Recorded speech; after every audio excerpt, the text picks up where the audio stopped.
नमस्कार दोस्तों। आज मैं आपको लेकर चल रहा हूं इको पार्क की एक छोटी सी झलक दिखाने। हम एंट्री करते हैं गेट नंबर 1 से।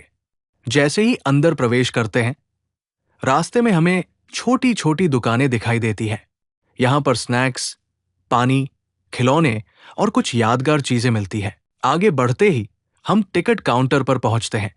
यहां पर कई टिकट काउंटर बने हुए हैं, इसलिए ज्यादा देर तक लाइन में इंतजार नहीं करना पड़ता। टिकट बहुत ही किफायती है, सिर्फ 30 रुपए प्रति व्यक्ति। ये पार्क मंगलवार से रविवार तक खुला रहता है और सिर्फ सोमवार को बंद रहता है। टिकट खरीदने के बाद हम धीरे धीरे इको पार्क के अंदर प्रवेश कर रहे हैं। जैसे ही हम अंदर आते हैं, सबसे पहले हमें इको पार्क का पूरा मैप दिखाई देता है। इस मैप की मदद से आप आसानी से जान सकते हैं कि पार्क में कौन कौन सी जगहें हैं और किस दिशा में क्या क्या देखने को मिलेगा। इससे घूमना और भी आसान हो जाता है। आगे बढ़ते हुए हमें एक बड़ा सा प्ले ग्राउंड दिखाई देता है, जहां बच्चे खुशी खुशी खेल रहे होते हैं। उनकी हंसी और मस्ती पूरे माहौल को और भी खुशनुमा बना देती है। थोड़ा और आगे चलने पर हमें खूबसूरत रंग बिरंगे फूलों का गार्डन दिखाई देता है। चारों तरफ हरियाली और फूलों की महक मन को सुकून देती है। फिर हम चलते हैं उस सुंदर वॉकिंग वे की तरफ, जो हमें सीधे झील तक ले जाती है। झील की ओर जाते हुए रास्ते में हमें और भी रंग बिरंगे फूल दिखाई देते हैं, जो पूरे रास्ते को बेहद आकर्षक बना देते हैं। और आखिर में सामने आता है खूबसूरत झील का मनमोहक दृश्य, जहां ठंडी हवा और शांत वातावरण मन को पूरी तरह सुकून दे देता है। आगे बढ़ते हुए हमें कई फास्ट फूड शॉप्स दिखाई देती है। यहाँ चाट, आइसक्रीम, कोल्ड ड्रिंक और अलग अलग तरह के स्नैक्स मिलते हैं। घूमते घूमते अगर थोड़ा स्वादिष्ट खाना मिल जाए तो सफर और भी मजेदार हो जाता है। इसके बाद हम पहुंचते हैं बोटिंग पॉइंट पर।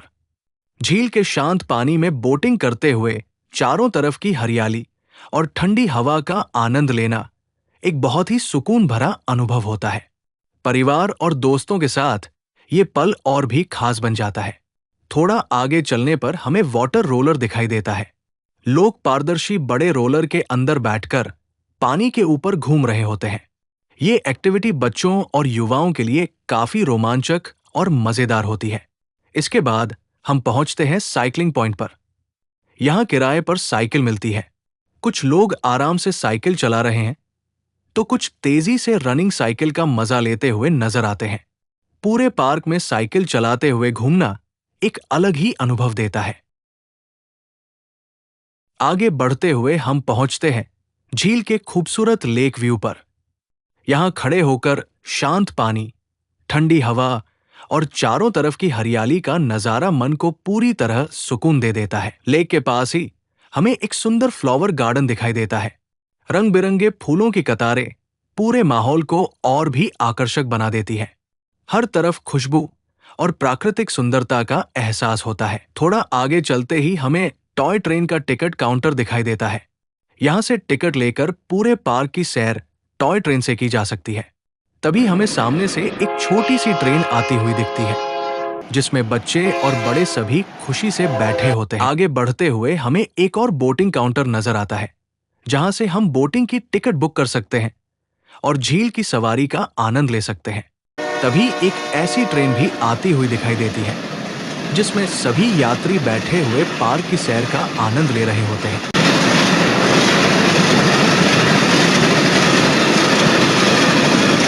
बढ़ते हुए हम पहुंचते हैं फूड कोर्ट में। यहां अलग अलग तरह के खाने के स्टॉल्स हैं। फास्ट फूड, चाय, कॉफी और कई तरह के स्नैक्स। लोग आराम से बैठकर खाने का मजा ले रहे हैं और अपने परिवार के साथ क्वालिटी टाइम बिता रहे हैं। फूड कोर्ट से आगे बढ़ते हुए हम उस रास्ते पर चलते हैं जो कॉटेज एरिया की तरफ जाता है। यहाँ छोटे छोटे सुंदर कॉटेज बने हुए हैं और सामने झील का शानदार व्यू दिखाई देता है। लोग यहाँ खड़े होकर झील के साथ अपनी सेल्फी ले रहे हैं और इस खूबसूरत पल को कैमरे में कैद कर रहे हैं। इसके बाद हम पहुंचते हैं रोज गार्डन में। यहाँ अलग अलग रंगों के गुलाब, लाल, पीले, गुलाबी और सफेद, अपनी खूबसूरती बिखेर रहे हैं। हर एक गुलाब की अपनी अलग पहचान और आकर्षण है, जो इस जगह को बेहद खास बना देता है। और अंत में हमें दिखाई देता है बिष्णुपुर के टेराकोटा मंदिर की प्रतिकृति। इसकी दीवारों पर बनी नक्काशी और पारंपरिक वास्तुकला बंगाल की समृद्ध संस्कृति की झलक दिखाती है। इसे देखकर सच में इतिहास और कला का अद्भुत संगम महसूस होता है। आगे बढ़ते हुए हमें दिखाई देता है वाटर मिस्ट स्प्रे सिस्टम। जैसे ही ठंडी ठंडी पानी की फुहारें हवा में फैलती है, पूरा माहौल और भी ताजा और सुकून भरा महसूस होता है। गर्मी के समय में ये जगह लोगों को खास राहत देती है। थोड़ा आगे चलते ही हमें कुछ कृत्रिम जानवरों की मूर्तियां दिखाई देती है, जैसे हिरन और हाथी। ये इतने खूबसूरती से बनाए गए हैं कि बच्चे उन्हें देखकर बहुत उत्साहित हो जाते हैं और उनके साथ फोटो खिंचवाते हैं। इसके बाद फिर से हमें एक फूड कोर्ट और पास में फ्रूट जूस के स्टॉल्स दिखाई देते हैं। यहाँ ताजे जूस और हल्के फुल्के खाने का आनंद लिया जा सकता है, जिससे घूमने की थकान भी दूर हो जाती है। और आखिर में हम पहुंचते हैं एक बड़े से प्लेग्राउंड में, जहां बच्चे दौड़ रहे हैं, खेल रहे हैं और पूरी मस्ती कर रहे हैं। उनकी हंसी और ऊर्जा पूरे वातावरण को और भी जीवंत बना देती है। अब हम पहुंचते हैं इको पार्क के एक बेहद खास हिस्से में। प्रवेश करते ही हमें एक साइन बोर्ड दिखाई देता है, जिस पर लिखा है, यानी मूर्तियों के माध्यम से बंगाल का इतिहास उद्यान। ये जगह बंगाल के गौरवशाली इतिहास और संस्कृति को दर्शाने के लिए बनाई गई है। यहाँ अलग अलग महान व्यक्तित्वों, ऐतिहासिक घटनाओं और परंपराओं को खूबसूरत मूर्तियों के रूप में प्रस्तुत किया गया है।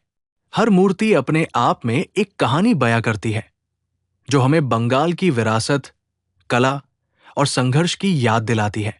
यहाँ घूमते हुए ऐसा लगता है जैसे हम इतिहास के किसी सफर पर निकल पड़े हों। चारों तरफ हरियाली और शांत वातावरण इस ऐतिहासिक अनुभूति को और भी खास बना देता है।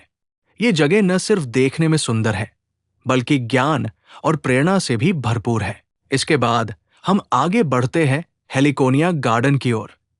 यहाँ आपको हेलिकोनिया के अलग अलग आकार और रंगों वाले फूल देखने को मिलते हैं। इनके अनोखे आकार और चमकीले रंग पूरे गार्डन को बहुत ही आकर्षक बना देते हैं।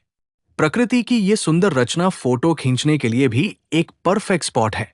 इस तरह इको पार्क का हर हिस्सा कुछ नया और खास अनुभव कराता है।